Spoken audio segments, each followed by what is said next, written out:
How to turn on or off quick upload. Hi guys, in this video I will show you how to find or how to turn on or off quick upload on your TikTok app easy and quick. So first thing, go to your TikTok and go to your profile.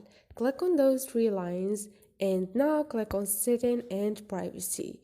And you have the second option, which is privacy. Click on it. And here you're gonna find your personalization and data. On these options, you're gonna find quick upload to allow video to pre-upload during the creation process to improve upload speeds. You can turn off or on this option wherever you want.